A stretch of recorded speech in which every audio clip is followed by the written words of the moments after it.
Elle est présidente de l'association Créer son école Éduc France et elle est le fondateur de cette fondation Kairos. Anne Coffinier, bonjour. Bonjour Martial Bild. Merci de venir sur TV Liberté.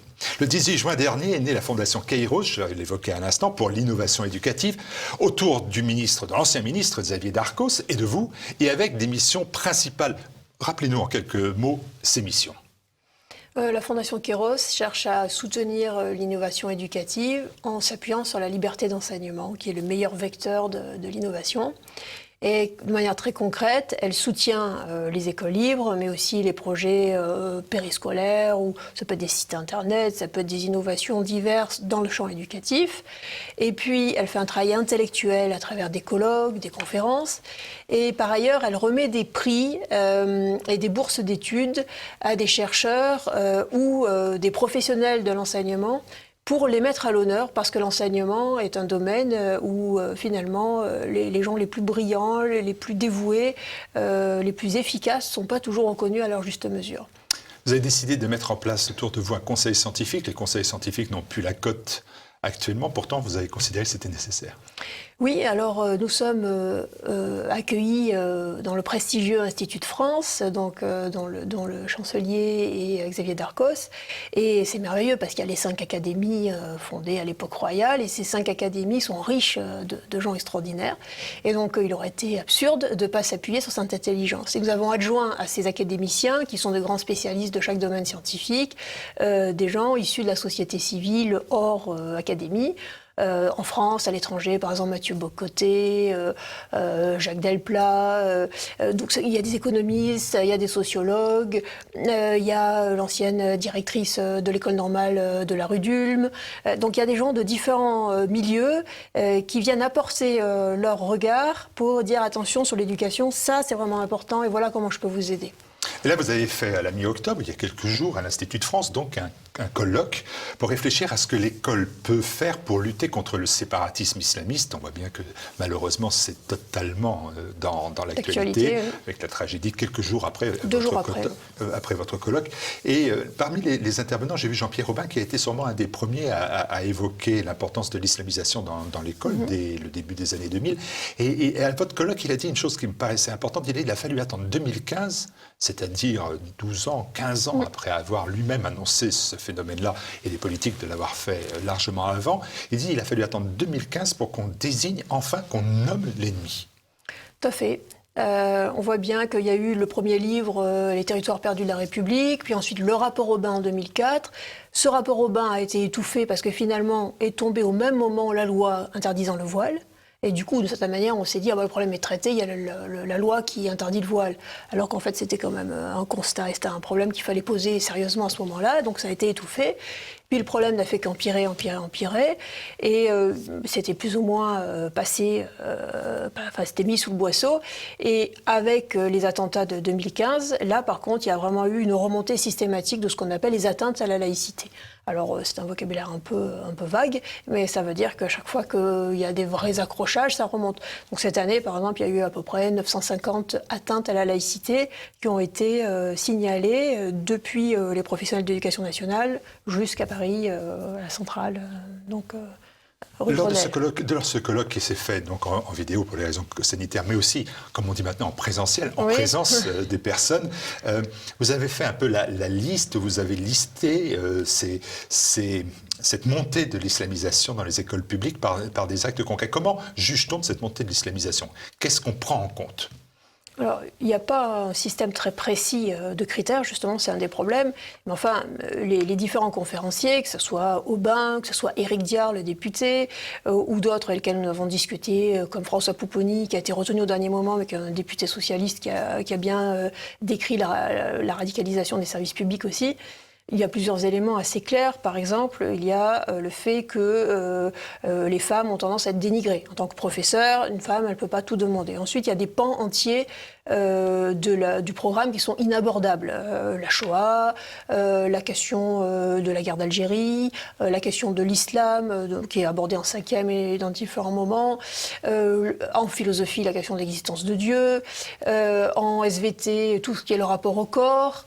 Donc tous ces sujets-là, en éducation civique, la parité homme-femme, tous ces sujets-là sont des sujets extrêmement houleux, ce qui fait que petit à petit, il y a ce qu'on appelle l'autocensure. Et cette autocensure a été évaluée, et on estime à 37% les professeurs qui s'autocensurent. Mais si on ramène ce pourcentage sur les seuls professeurs qui sont dans des matières sensibles, en fait, il est plus de 50%. Donc les professeurs renoncent petit à petit à aborder des sujets, parce qu'ils ont peur des représailles. Et évidemment, l'actualité tragique ne peut illustrer la réalité de ce fait-là. Vous évoquez aussi la fuite résidentielle des familles. Alors ça, c'est le cas pour les familles juives. Donc ça, c'est un critère qui est très clair, qui a été dénoncé plusieurs fois, c'est que les familles juives en banlieue ne se sentent plus en sécurité et donc retirent leurs enfants des écoles publiques, et il y en a presque plus aujourd'hui. Soit les familles font leur alia, c'est-à-dire partent en Israël, soit ils trouvent une place dans les écoles catholiques, mais pas trop en banlieue, en désectorisant leurs enfants, soit ils mettent leurs enfants dans des écoles hors contrat, laïques ou juives. Vos participants ont unanimement, j'ai lu les comptes rendus, unanimement insisté sur la responsabilité des hommes politiques, des décideurs politiques, de droite d'ailleurs, hein, comme de gauche. Et c'est vrai que 45% des musulmans de moins de 25 ans déclarent que pour eux l'islam est incompatible avec les valeurs de la société française. Bien, c'est la démonstration que les politiques n'ont pas réussi, ni par l'assimilation, ni par l'intégration, à mener une politique d'intégration ou d'assimilation de ces populations depuis 50 ans. Ce qui est pointé en particulier, c'est le fait qu'il y a une lâcheté par rapport à la question de l'éducation, c'est-à-dire qu'en général, on dit aux proviseurs, débrouillez-vous. En 89, il y a eu l'affaire du voile, et donc 89 jusqu'à l'interdiction du voile en 2004, c'est les professeurs qui devaient gérer ça, les proviseurs qui devaient gérer ça, et donc une fois sur deux, leur décision a été attaquée devant le tribunal administratif et leur décision cassée. Donc ils se débrouillaient comme ils pouvaient, ils se faisaient finalement condamner, ils se faisaient mal voir par la hiérarchie parce qu'ils avaient mal organisé la gestion du voile, et donc ils se dépatouillaient là-dedans comme ils pouvaient. Et finalement en 2004, il y a eu l'interdiction du voile à l'école publique, qui a pu quand même régler les choses. Là aujourd'hui, tous les intervenants ont signalé que le nouveau test, après la question du halal à la cantine, ou après la question des menus plutôt sans viande, parce que c'est pas vraiment du halal, mais c'est des menus sans viande à la cantine, la question aussi des cours non mixtes ou du fait de ne pas aller à la piscine lorsqu'on est une jeune femme, une jeune fille, eh bien, le nouveau test, c'est la question des sorties scolaires. Et lorsqu'on est parent voilé, est-ce qu'on peut accompagner des sorties scolaires d'école publique ? Et là, d'après ce que nous a dit Éric Diard, qui est un député LR, le président Macron, a priori, n'envisageait pas de statuer dessus dans le cadre de sa loi sur le séparatisme. C'est-à-dire que là encore, l'État dirait « on ne se mêle pas de ça, c'est un sujet compliqué ». Et donc, qu'est-ce qui va se passer ? Ça va être forcément les proviseurs qui vont devoir se débrouiller avec la question des mères voilées qui veulent accompagner les sorties scolaires. Vous avez évoqué Emmanuel Macron à l'instant, et c'est vrai qu'il a prononcé, c'était le 2 octobre dernier, un important discours sur l'islam, et plus précisément sur la lutte contre le radicalisme islamique. Sa stratégie contre le séparatisme suscite de vives réactions à travers le monde, plus ou moins orchestrées. On le voit par exemple avec les propos d'Erdogan en Turquie. Il a été traité de raciste, de néocolonial, de trumpien. Le monde musulman a mal perçu le discours. Alors, je ne peux pas faire de commentaire là-dessus parce que je suis toujours diplomate, donc je ne peux pas m'exprimer sur ce volet des choses. Mais ce que je peux dire, c'est que d'un côté, il y avait un objectif qui était de lutter contre l'islamisme à l'école, pour la partie scolaire de son discours. Et d'un autre côté, il y a eu deux propositions qui semblent complètement décalées par rapport à l'ambition. Qui est d'interdire l'école à la maison, de restreindre encore l'école libre hors contrat. Donc ça suscitait une levée de bouclier très forte, avec un sentiment de la plupart des familles qui font l'école à la maison ou qui s'intéressent à l'enseignement complètement libre, d'être les victimes expiatoires d'une guerre qui ne les concerne pas. Surtout qu'il n'y a pas l'ombre d'un chiffre avancé par l'Éducation nationale pour dire que oui, il y a tant de gens qui font l'école à la maison et qui sont des islamistes, ou il y a tant de gens qui pratiquent l'enseignement hors contrat et qui sont des islamistes. Et à chaque fois que l'État, ou presque à chaque fois que l'État donne des illustrations de cas, c'est toujours des écoles clandestines, c'est-à-dire précisément qui sont ni dans le cas de l'école à la maison déclarée, ni dans le cas de l'école privée hors contrat. Donc ça paraît absurde comme illustration. On a une loi fantastique, regardez, et comme par hasard, c'est une école clandestine. Et puis là, on voit, ces derniers jours, il y a plein d'écoles qui sont fermées, il y a plein de choses qui sont fermées, or la loi n'est pas encore passée. Ça prouve bien que ce qui est nécessaire, c'est une volonté politique, c'est la carte blanche donnée à la police pour aller fermer des établissements ou faire des contrôles dans des établissements. C'est pas en soi la loi qui pose problème. Avant de parler de ce sujet-là, je voudrais revenir quand même sur l'illustration de Macron ennemi du monde musulman, cette image qu'on essaie de me donner, alors qu'on voit bien que dans son discours, il ne dit pas ça. Il dit « Notre jeunesse est aussi riche de cette culture plurielle » et il propose plusieurs choses, la création d'un institut scientifique, en voilà un de plus d'islamologie, pardon, des pistes supplémentaires dans l'enseignement pour enseigner davantage la langue arabe à l'école. Est-ce que vous pensez que ce sont des pistes valables ? Alors, pour ce qui est de l'enseignement de la langue arabe à l'école, que je connais un peu, puisque j'ai appris l'arabe quand j'étais à Louis-le-Grand, donc du coup je vois un petit peu à quoi ça correspond. Il faut savoir que la plupart des familles n'ont pas l'intention d'apprendre l'arabe en général au primaire, au secondaire. Il y a toujours des gens qui veulent apprendre l'arabe littéraire ensuite, mais ils sont très très peu nombreux, ils sont si peu nombreux, comme l'expliquait Souad Ayada au colloque, qui est donc la présidente du conseil qui fait les programmes de l'éducation nationale. Eh bien, ils sont si peu nombreux que chaque année, il y a 1, 2, 3 postes ouverts à la grecque d'arabe ou au CAPES d'arabe. On est bien d'accord, c'est de l'arabe littéraire qu'on apprend, qui n'est pas le langage qu'on parle dans la cité ou chez soi. On ne pourra jamais apprendre le dialectal, parce qu'on prendrait quel dialectal ? L'algérien, le tunisien, le marocain, on ne pourrait pas. Donc, on apprend l'arabe littéraire, le fusha. Et donc, l'arabe littéraire, c'est un arabe qui est évidemment nécessaire pour tout le monde, qui est la base et qui est, de toute manière, pour l'écrire, c'est le même alphabet pour l'arabe littéraire et l'arabe dialectal, donc ça change pas de problème. Donc en fait, il n'y a pas de demande, clairement, d'apprendre l'arabe, ou très peu de demandes d'apprendre l'arabe dans l'éducation nationale. En fait, les gens veulent apprendre l'arabe, mais en général, c'est une logique communautaire, ils veulent apprendre à la mosquée, dans une logique communautaire, voire communautariste, et si possible, apprendre un arabe, qui ensuite va être associé au fait de psalmodier le texte du Coran, et développer l'apprentissage des sourates. Donc, l'école publique peut faire tout ce qu'elle veut. À mon sens, elle n'attirera pas plus les jeunes musulmans ou les jeunes arabes ou les jeunes turcs à apprendre l'arabe ou le turc au sein de l'école publique. C'est un leurre. Je reviens sur l'instruction à domicile. Le président Macron, dans sa volonté de lutter contre l'islamisme radical, dit à ce moment-là dans son discours qu'il va prendre une décision radicale, il utilise le terme, c'est donc cette remise en cause de l'instruction à domicile. Dans son idée, c'est d'extraire les enfants de toutes les velléités d'idéologues ou d'imams, de les former à la place de l'école publique et laïque. Ça part d'un bon principe ?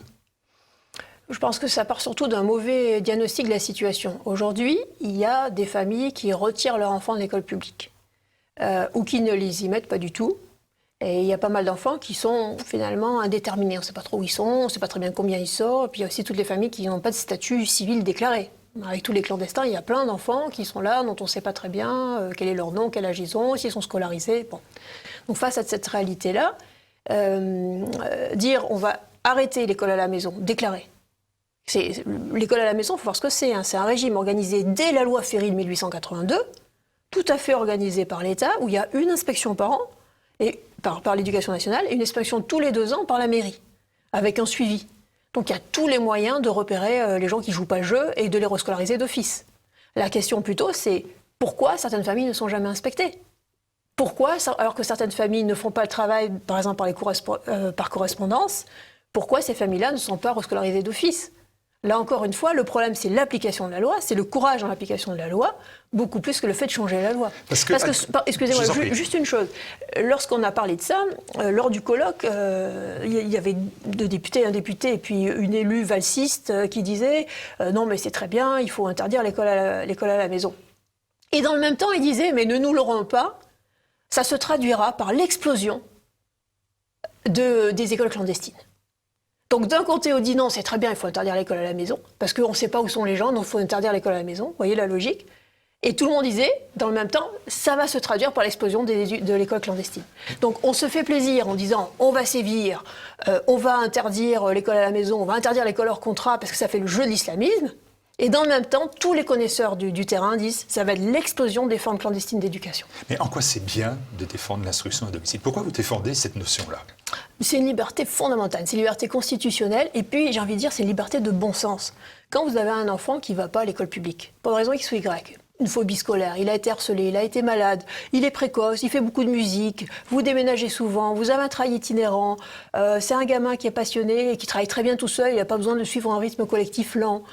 Il est surdoué, il a des difficultés, il est dyslexique. Vous avez X raisons pour lesquelles un enfant ne réussit pas à l'école publique. Et quand vous voyez aujourd'hui les résultats de l'école publique, objectivement, on comprend que les gens ne soient pas forcément fanatiques de mettre leur enfant à l'école publique. Surtout que là encore, regardons bien. Si l'école publique, c'est l'école publique des députés de Paris 16e, on comprend qu'ils ne voient pas le problème. Mais l'école publique, c'est aussi l'école publique de Chelles. Donc, il y a des gens qui ont le droit de dire qu'il y a un problème avec l'école publique. Donc, ils font l'école à la maison. Et l'école à la maison, ils le font en général pas longtemps. Les statistiques montrent, ils le font 1 an, 2 ans, pour passer un cap. Et puis ensuite, ils trouvent une autre école, et puis ça se passe bien. Vous voyez ? Mais c'est une possibilité que tout le monde doit pouvoir garder. Par exemple, moi j'ai été à l'étranger parce qu'on est diplomate et on a fait l'école à la maison pendant 1 an. Et quand on est rentré, alors que nos enfants étaient 5 ans dans le système britannique, c'était pas évident qu'ils repassent directement dans le système français. Vous voyez, c'est un autre monde, c'est une autre langue, c'est un autre cursus. Donc c'est des choses qui, dans notre époque actuelle où les gens sont très mobiles, sont très très naturelles. Donc ça me paraît important, dans une démocratie comme la nôtre, de garder la liberté de faire l'école à la maison, plutôt que passer à un système d'interdiction avec plein de dérogations, parce qu'il ne faut pas se leurrer, il y aura plein de dérogations. C'est-à-dire que dans la réalité des choses, ça sera pareil, sauf qu'il faudra se justifier pour utiliser un droit. Et donc il faudra dire « mon enfant est très malade », il faudra donner des explications non plus finir, ou bien j'ai un projet très particulier, je suis caméraman, je fais le tour du monde en bateau, avec mes enfants dessus. Bon, donc en fait, on va se justifier, on va faire plein de paperasse, tout ça pour avoir le droit de faire l'école à la maison. Et je trouve pas ça très sain. Parce que soit on va rentrer dans une logique d'hypocrisie où on va inventer des raisons pas possibles, soit on va devoir justifier par des certificats médicaux. Et donc tout ça, ça fait des dossiers sur les enfants. On est à une époque où on n'a pas forcément envie de savoir que l'enfant était malade à un moment, il va traîner ça toute sa vie. Donc c'est quand même pas très sain en démocratie. Alors, je ne sais pas si l'État arrivera à faire ça ou pas, mais ce que je sais, c'est que de toute manière, on aura plein de dérogations, ça fait encore une usine à gaz de plus, et les familles, les vraies familles qu'il faut surveiller, celles qui soit font du mal à leurs enfants, soit les endoctrinent à un titre ou à un autre, soit en fait sont dans une logique de radicalisation islamiste, ces familles-là, elles seront dans la clandestinité, et donc elles seront de toute manière pas concernées par cette interdiction. La même chose des écoles hors contrat, finalement. Vous dites qu'elles sont hors contrat, mais elles ne sont pas hors contrôle. Ah non, pas du tout. En fait, là aussi, c'est organisé par le Code de l'éducation, par l'Éducation nationale depuis très longtemps. En fait, quand vous créez une école en France, elle est obligatoirement hors contrat. C'est bien ça qu'il faut voir. Si vous n'êtes pas l'État, même si vous êtes une commune, si vous créez une école, elle est hors contrat.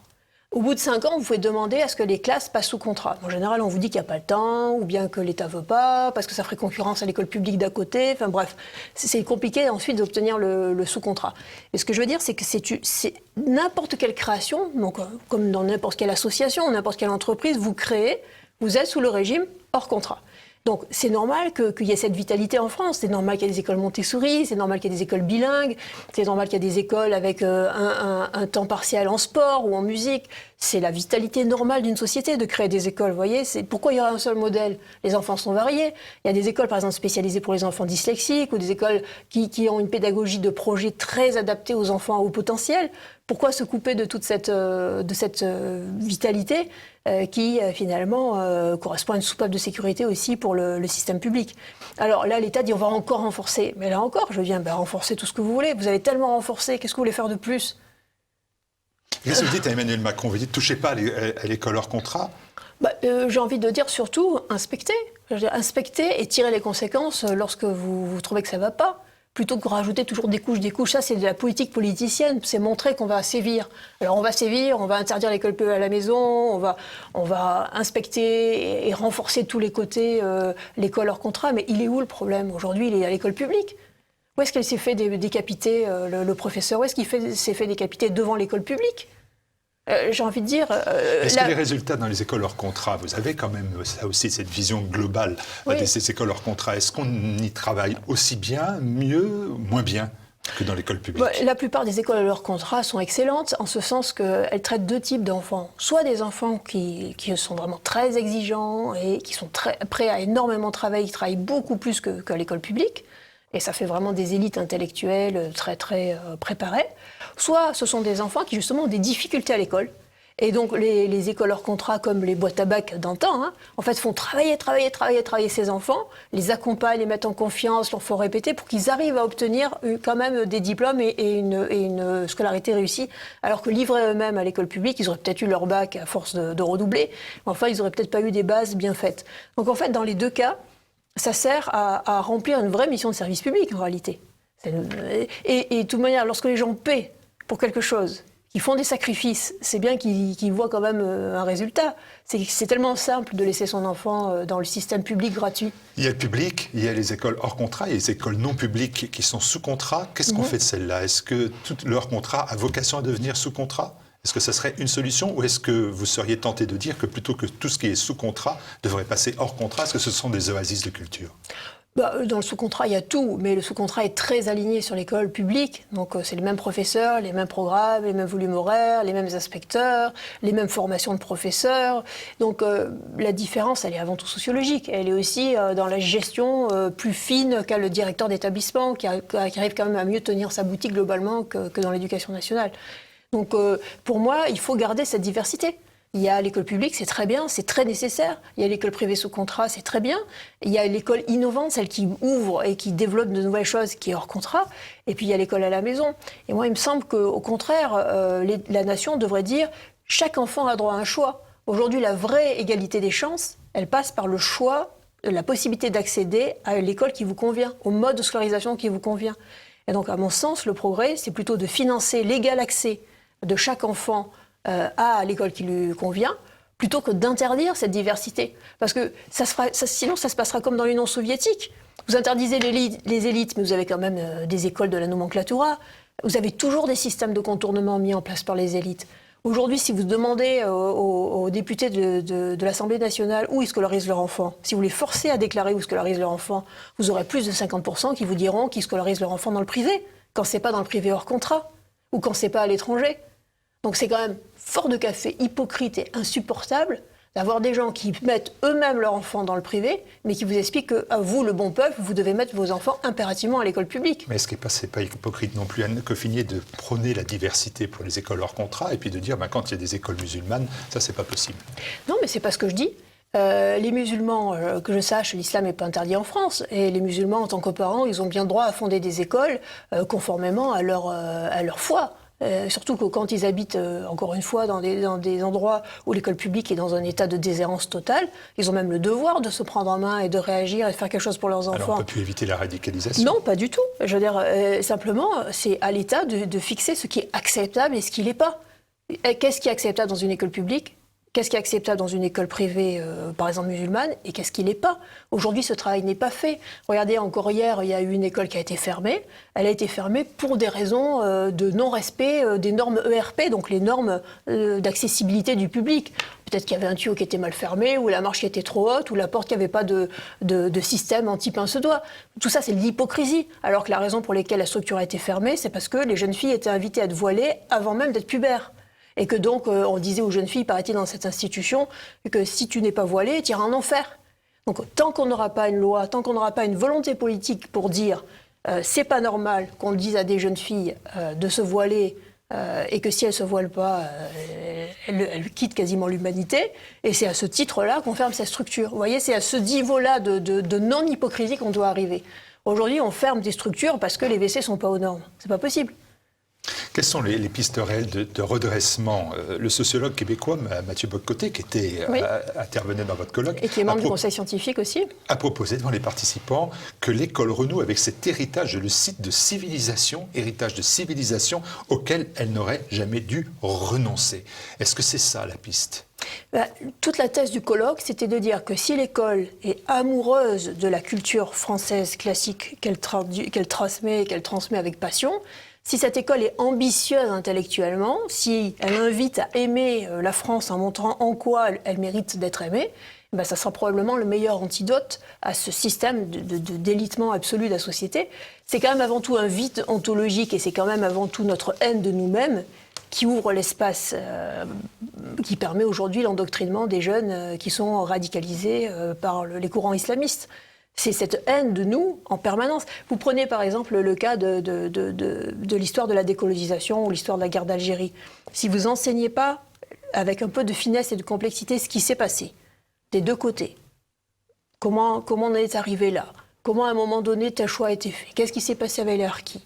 Qu'est-ce que ça a conduit ensuite comme difficulté? Comment ensuite s'est développée l'Algérie après la décolonisation? Si vous enseignez pas tout ça correctement à l'école, c'est Al Jazeera qui le fera à la maison. Ou ça se fera dans les mosquées. Donc on ne peut pas déserter le champ de l'histoire, on ne peut pas déserter le champ de la transmission, de la connaissance factuelle, historique de ce qu'est la France. Il y a deux champs essentiels, il y a l'histoire bien sûr et la littérature. Si on fait aimer la France à travers sa littérature, si on fait aimer et connaître la France dans ses heures sombres et ses heures magnifiques de gloire, eh bien, dans ce cas, les jeunes Français d'origine musulmane, sauront que les choses sont compliquées, sauront que malgré tout, cette France, elle a fait ça, ça, ça et ça. Mais il faut encore se donner la peine de transmettre ça. Et vous voyez, le premier crime, avant toute chose, c'est d'avoir arrêté l'histoire chronologique. Arrêter l'histoire chronologique, c'est arrêter la capacité de comprendre une histoire et de s'y inscrire. Ça devient illisible, ça devient un espèce de discours complètement universitaire, décalé pour des enfants. Et comme il n'y a pas de narration, il n'y a pas d'histoire, ça ne s'inscrit pas en eux-mêmes. Et du coup, ils sont dans une espèce de passe vierge avec une idée plutôt d'anti-roman national. Finalement, l'école publique leur apprend un anti-roman national. Comment la France, finalement, est allée de Caraïbes dans Scylla, comment elle a passé son temps à faire les mauvais choix, à persécuter toutes sortes de catégories de gens qui, aujourd'hui, sont en droit de refuser sa loi et en droit de refuser et de se penser en dissident par rapport à elle. Donc, bien sûr que la France a fait plein de bêtises, mais enfin, tout le monde en a fait. L'histoire du monde est faite de ça. Mais elle a aussi fait des choix qui sont valeureux et surtout, on est chez nous, accessoirement. Donc, voilà la règle pour être chez nous. Voilà en quoi on est fiers de nous. Voilà ce qu'on essaie de faire aujourd'hui, éventuellement, pour réparer les erreurs qu'on a faites dans le passé. Et c'est à cette histoire-là qu'on vous invite qu'on vous invite à connaître, à aimer, dans laquelle on vous invite à vous insérer. Voilà, merci toujours pour cette passion qui est la vôtre depuis tant d'années, fondatrice de la Fondation Kairos et puis donc présidente de l'association Créer son école Éduc France. Anne Coffinier, merci. Merci beaucoup.